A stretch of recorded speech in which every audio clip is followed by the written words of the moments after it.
Hi, I'm Trina Metz, and I want to connect you with two communities that I believe in with my whole heart. One is Fertile Heart, led by Julia Indachova, and the other is Carry You With Me, led by Alanna Knobben.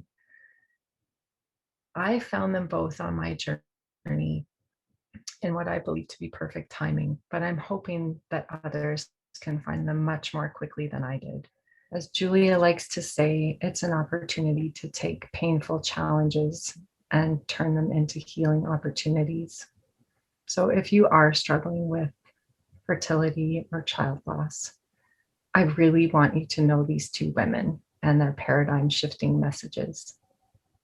You'll learn more about both women in the conversation that follows between Alanna and myself. We are both inspired to connect these communities and share loving insights on fertility, loss, and love. Hello, everybody. Thank you for joining us here today and wherever this message finds you.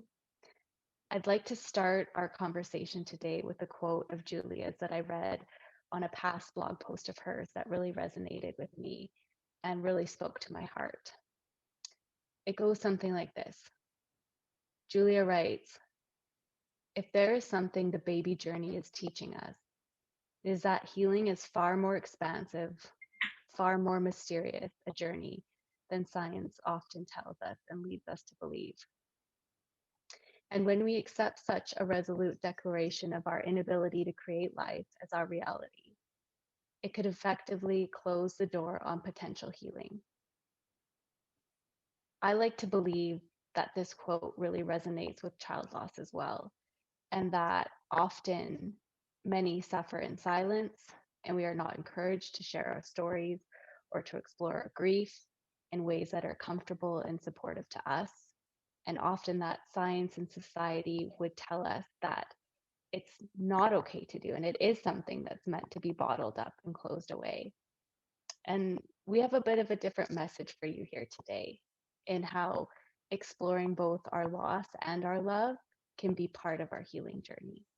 As it relates to grief and fertility, I came into it as a late bloomer. I first became pregnant at 41, and we had four heartbreaking losses, um, and a longing within that was so much bigger than me. It just there was no there was no quitting. There was something pulling me forward, um, calling me forward into a journey of love, a journey of discovery of what was within me,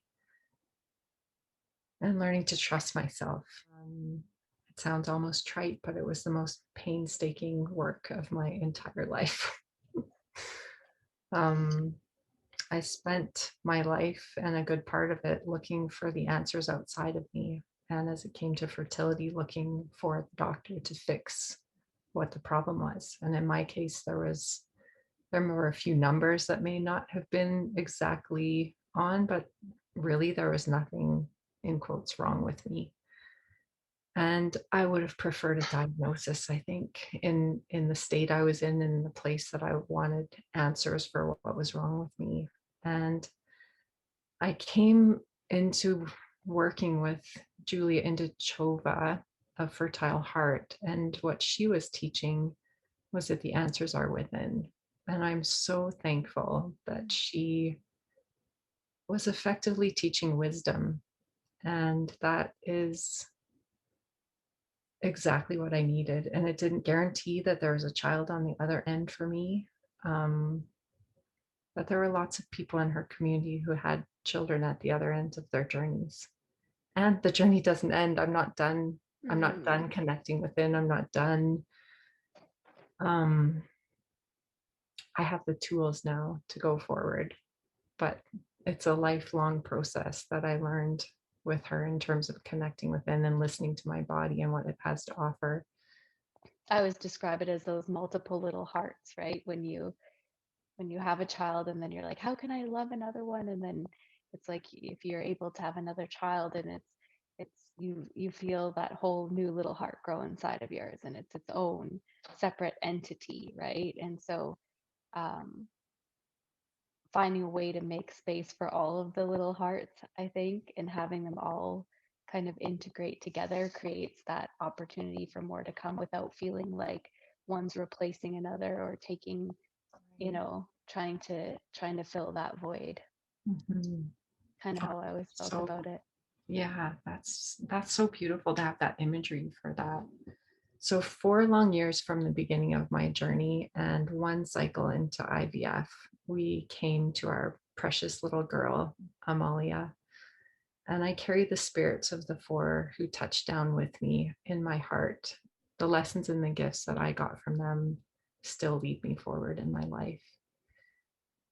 And I first met Alanna in meditation class. And I was in the throes of pain and desperation at that time. And I laugh now that we were an arm's length from each other and had no idea what glorious friendship was just around the corner. I came to know more about her and book a meeting with her when I found out that her book, I Carry You With Me, was published. And we spent a long afternoon in the Starbucks lobby connecting our hearts and tears.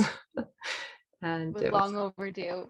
yes, absolutely. It's the beginning of a precious friendship and work that we're doing together. My name is Alanna Knobben, and as Trina mentioned, I'm the founder of Carry You With Me.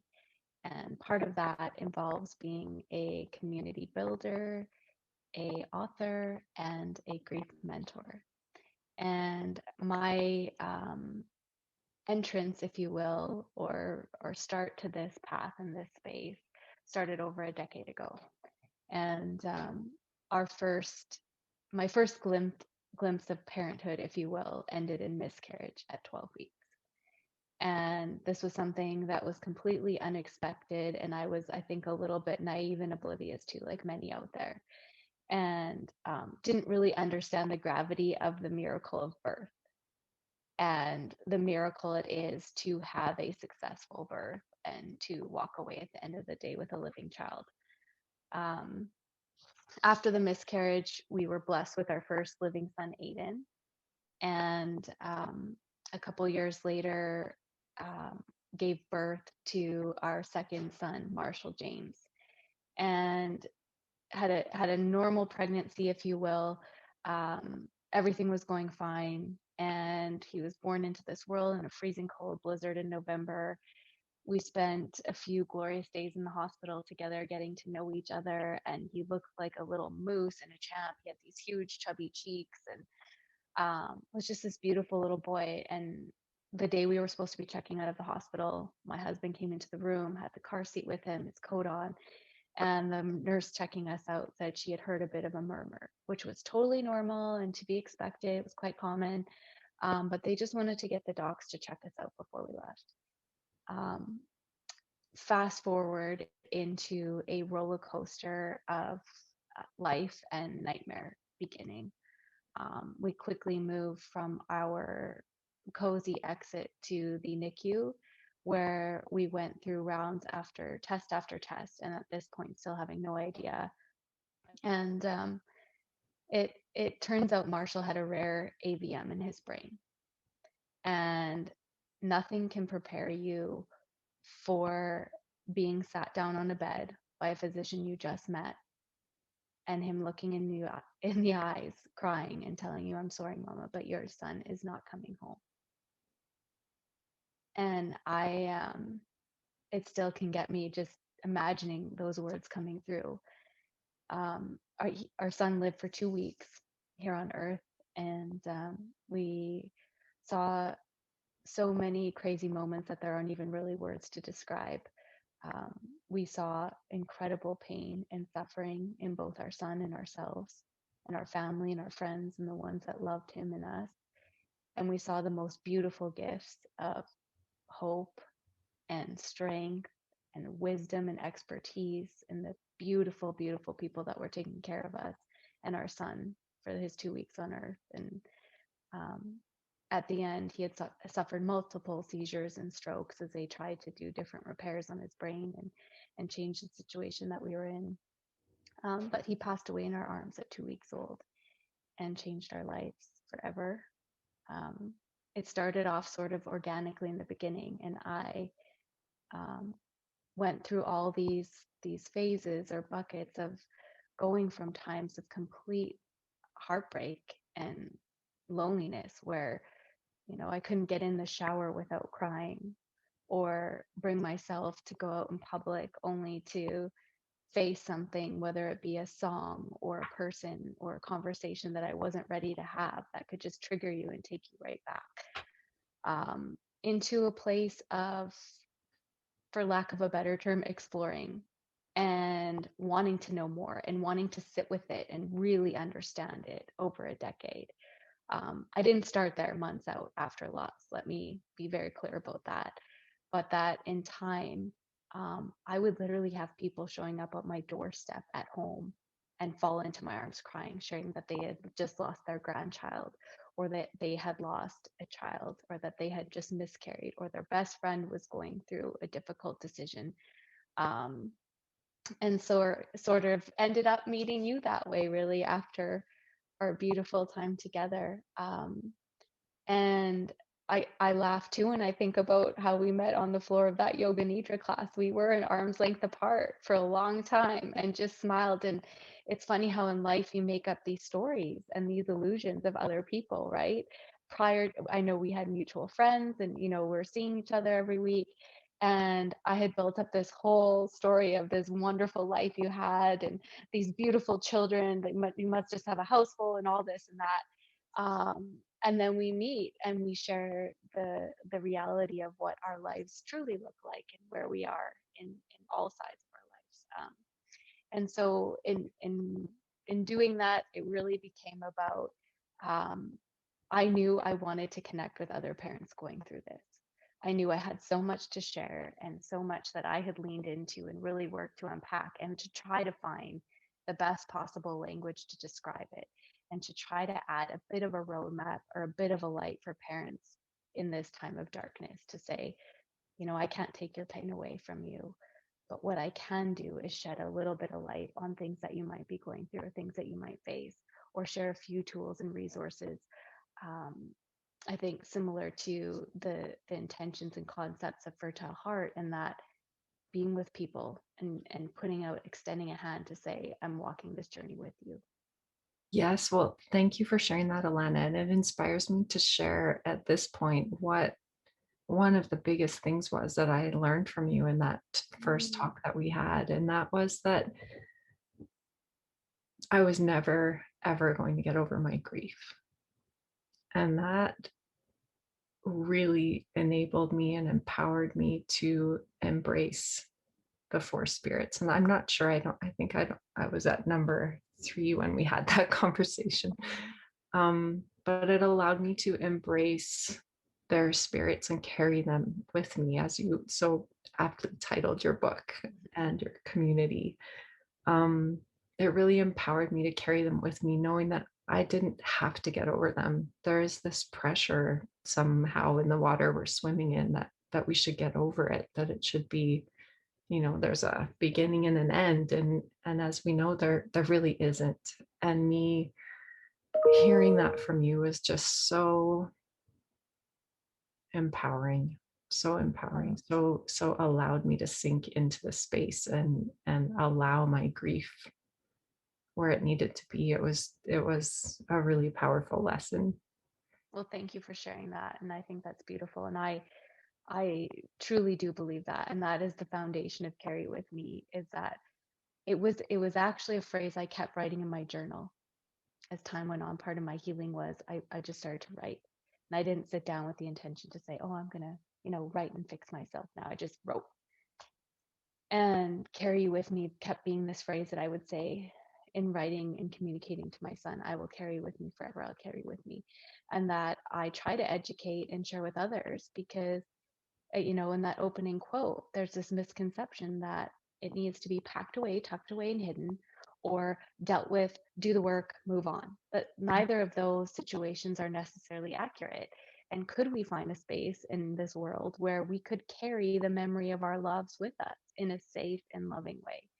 And building on that, I think today what we wanted to do is share three loving insights that we have both experienced in our journey, in different ways, but that we thought might be helpful to share with you in hopes that we can validate some of the shared experiences that you might be having, to also reinforce the power and the beauty in finding community and connecting with others on this path, and to really allow for a little inspiration that you can find some messages that resonate deeply with you to support you on your fertility journey.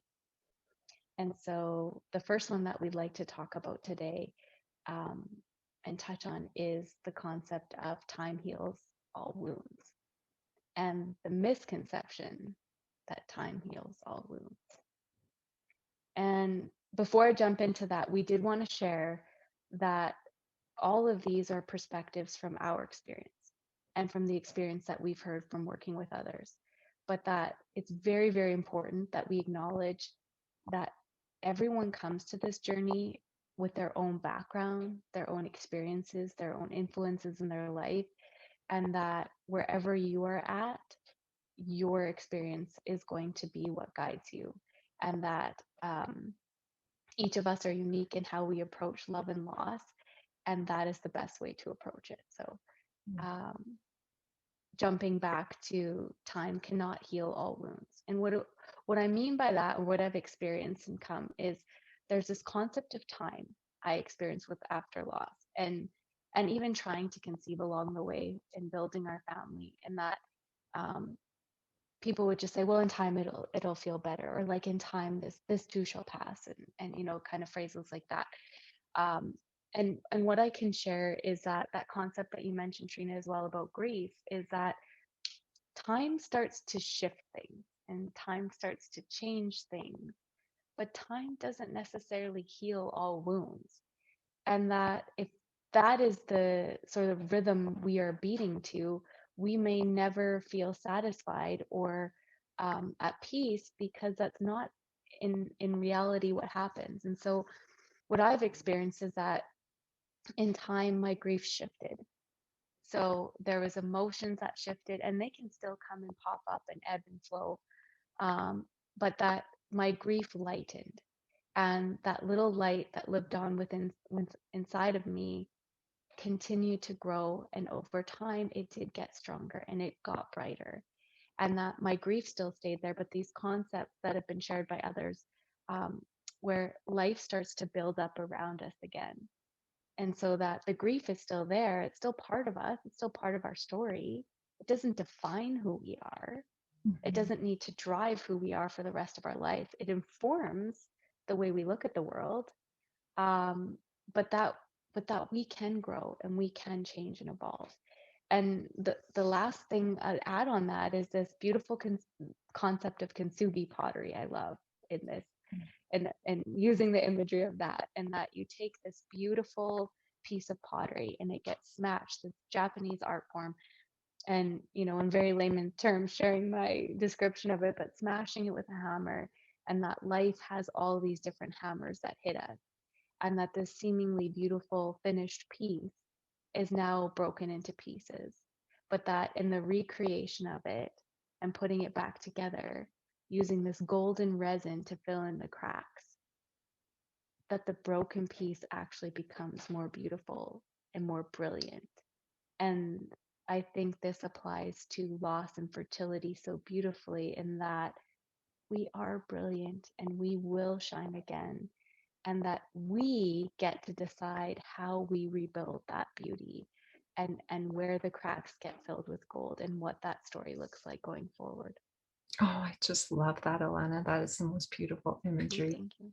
That the light shines through our broken parts, broken pieces, cracks. And Yeah. that those scars carry with us, and some days they feel more like scabs. I've had moms share with me where, you know um, I work with moms that have no living children at the moment, and that every day looking at the calendar is a reminder of that, or missing out on opportunities that you're imagining in life. And so I think acknowledging that those moments will come when the wound opens again, but that it's part of a whole system that Mhm. is us. That's Mm. beautiful, Alanna, what you just shared about the how our light shines through our cracks. Mm, It reminds me that, um, in terms of time cannot heal all wounds, is that there's the process of acceptance along the way of facing your grief. And in my case, I did become pregnant with Amalia, my fifth pregnancy, and I knew that I needed to face and make room in my heart for her. I was so full of grief and fear and, um, all that I'd been through to get there, and I just knew that I needed to make room within by accepting what had happened and what yet could happen. I didn't know what was ahead of me yet. And I love the imagery that you gave in the beginning of this call about the tiny little hearts and how you make room within your heart to carry each one of them. yes, thank you for sharing that. And I do remember us talking about that years ago was um, that that possibly misconception again of um, that fear of looking at grief or acknowledging it, and then the transformation that came from looking at it and sitting with it and saying, I, I've replaced that fear by acknowledging it and sitting with it and allowing it to live in the space and in a way that feels supported and safe. So thank you for sharing Oh, that. and thank you for sharing that because that reminds me about on my journey, I was so afraid to acknowledge my grief. I I remember leaving the hospital and being given materials on grief and Mhm. support groups, and I remember reading one story and just absolutely shutting the door as fast as I could, thinking, "I cannot go there, and I don't know if I'm gonna come out if I go in there." And the way that my journey unfolded, and as you mentioned, there's no linear path and there's no right or wrong way. And the way things unfolded for me, um, when I had to not look at my grief for a while. It was too much for me. And when I did, it was so holding, and it was so a lot of that for me happened in your community, and it was so affirming and so validating and so like, oh, like I'm not alone. This happens to most of us. Yeah. And it was so healing. I didn't need to be so afraid of my grief. Yeah. Um, the second thing that we wanted to talk about today too was that the concept of the loss doesn't end at the child. And again, just clearing up quickly when we use the term child in our conversation, that as a mother, I am referring to child as any type of child. So when I speak about miscarriage or stillbirth or infant loss or the loss of a surrogacy, the loss of adoption, anything in between, they're all our child. And so please know that and hear that when we speak today using the term child. And I think something that was very freeing as well that I've experienced along the way was that um, the idea that people could understand in society that the loss of the child would be painful and would be a very hard, life changing experience. But what's often not taught to parents um, or to the rest of society until you've kind of been through something is that there's all these secondary losses that can occur. And again, I think this follows up onto the last comment that we just shared was that avoiding these things doesn't mean that they go away or that they're any less painful, but actually acknowledging them and taking time to understand which ones for us individually need some extra attention or need a little bit more soak time, or maybe we can just walk right along and pass step through because it's not something, or we found ways to incorporate it or to solution something that feels whole again for us. And so some of the losses that society doesn't always see are things like loss of income, loss of job related to the treatments or the loss that we experience. Um, a huge one that I've experienced in so many different ways and have met with so many parents along the way is loss of relationships. and that we can have and enter into often conflict and challenges in integrating this experience with partners, with parents is a huge one. We're both feeling grief and love in different ways, don't always have the words or the tools or the time or the space in our heart when it's fresh to find ways to communicate to each other what we need, what we're able to give. The type of support that we both want may look different. It may be we might want to access it in different times. Um, there can be loss in friendships, people not knowing how to be there for us. Again, us not knowing how to communicate what we need or what things aren't helpful on our journey and our path. And that it's not always our job to educate, but these are different relationships that can face challenges. There can be loss of faith, or there can be loss of um, all the hopes and dreams that we imagine for our family and for our life and for our future. And another big one that is maybe not surprising is loss of self, and that's almost where it needs to start, in that discovering who we really are and how these experiences weave into the fabric of our identity, and that um, that becomes kind of the root of something that, if it's an area we choose not to look at, not to find language for, not to express, whether that be verbally or emotionally or thought through in our mind or quiet or meditation or prayer, um, we don't want to lose sight of ourselves. We don't want to lose the power within ourselves. And I think in the fertility world, you can add on all kinds of things like the pressures of creating a conception friendly zone when you're in that space, the fear of having old eggs, or facing all of the really disheartening medical language like geriatric pregnancy, or I know there's all that, I think. I just that term, like, oh my I think it's goodness. at 35 plus, I think, is geriatric pregnancy, if I'm correct, Wow. which just, I That think feels like very supportive language right off the bat, doesn't right it? there, it's Wow. setting you down the path that you're doing Yeah. something that's not acceptable Mm. and out of out of the norm, which I don't think is the case. And even something that we've talked a little bit lately before, and some of the other mothers I've met along the way, was that loss of intimacy, and Mhm. that, you're putting all these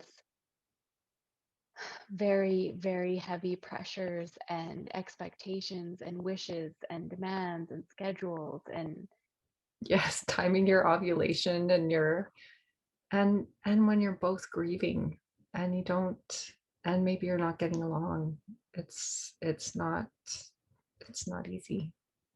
yeah, there's many layers there and complexities for sure. And I mean, some of these are huge concepts, right? And we could spend hours and hours and days talking about them, and just, you know, gently tiptoe into them to share some insights today. Um, but coming out of that concept of the the additional losses that we may experience, um, kind of leads us into what we wanted to close with today, and um, the concept that our intuition can be one of our strongest assets on this journey. And when we talk about intuition, um, what I'm describing or what I'm imagining is sort of this inner voice, this inner knowing inside of ourselves that often we have been brought up to maybe quiet, to maybe not listen to all the time, or to let fear perhaps get in the way sometimes of listening. Um, but that within us is often the power of what we need. And it's not easy to do. And I know that, and I've experienced that. Um, but whenever I meet a new parent on this path and they start asking questions, or I think about everything that I wanted to share over the years, and some of the reasons why I founded the community and built the program, was to start with, don't beat yourself up. There's no need for more blame, for more shame, for more fear. in the driver's seat, but more so those things exist. And can we tuck them into the back seat while we get back in charge of driving our life forward? And um, that may look very different for everyone. And so, what are some specific examples when I talk about this? You know, this could look like saying no to some things and really meaning it, giving us the power to say no, whether that be to a treatment, to an invitation, to an expectation of ourselves or from somebody else. That might mean saying yes. If our intuition is telling us yes, maybe a friend is having a baby shower and that friend means the world to us and we're feeling like we're okay to go and participate in that. It's okay to say yes too. It's definitely okay to say no and honor that if that is not the right action for you to take. But there is power in yes as well when we choose it and come from a place that is serving us in the highest good of all. And then it may look like leaning into what you need when you need it. And the concept of, you know, maybe I'm not quite ready to jump into full community support, or maybe I am. Maybe I need some quiet time. Maybe I need professional support to speak to somebody about this. And so this looks differently for everyone, but the point of it is to really just say, is there a way that you can get in touch with your inner voice and start to listen? Do I need rest? Do I need movement? Do I need more support? Does a frequency need to change here? Does my mindset need to shift here? How is my heart doing? And really checking in with all of those things to let those be the drivers of our path forward. Beautiful, Alanna. And I'd say that is the big driver and behind Julia's work in her Fertile Heart program. And one of the things that I think about in terms of fertility and the loss and disorientation that you have going on that journey in the quest to overcome the challenges is that there can be a separation from the fact that you have an inner voice. There can be a separation from any way that you know how to connect from it. Yes, I'm thinking about the experience that you have when you think that your body's failing you, and that sense of responsibility and blame and even disconnection, thinking that your body's betrayed you. And so how can I come to turn to it for the answer? Oh, um but I think that, yeah, the feeling of failure is just so pervasive, and it's so very hard to trust that your body is actually working in your favor. It's actually working for you. And that's one of the tenets of what Julie is teaching in her Fertile Heart course as well, and something that I really held on to as a lifeline as I was going through. And I think learning that my body was not failing me, my body was communicating to me, and I needed to learn what mm, its language was wow. and what its ways were. And that's something that serves me in my life more and more as I still am coming to know what its messages are. Let me remind you, it's not failing, it's communicating. You can learn how to trust Mm, your body. The how, like all great truths, is generally not laid out for us. It must be discovered. And that is part of the challenge of the journey, is that it's not easy to discover. And like I said at the beginning, this work was the most painstaking work of my life and the most fruitful and liberating work of my life as well. wow. Fertile Heart offers so many remedies, as Julia calls it, Mm, all intended to support us in finding the wisdom and the guidance within. One where if you hear a diagnosis that doesn't fit, you can reject it instead of being destroyed by it. One where you feel empowered to consider the language that's being used as opposed to having it assimilated without your permission. One of the the most powerful medicinals that I received on my journey were not for my body, they were from my body. mm, wow, that's beautiful. Just hearing you say those things too just completely resonates with me. And in my fertility journey, in my journey through grief, but also just in life. Mhm. Yes. They're pretty powerful tools that um, I think can be incorporated into every day going forward. Yes. And I think that's one of the things that really struck me about Julia's work is that her work is focused on fertility, but it is the journey to wisdom. It is a Mhm. life skill and it's used in fertility and it's used in our everyday school of life. It's for fertility and it's bigger than fertility.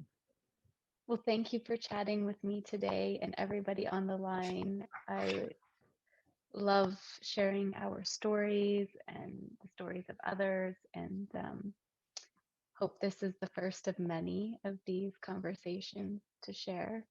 Yes, thank you, Alanna. I wanted to thank you for sharing Marshall with us Mm, and for welcome. yes, and for sharing the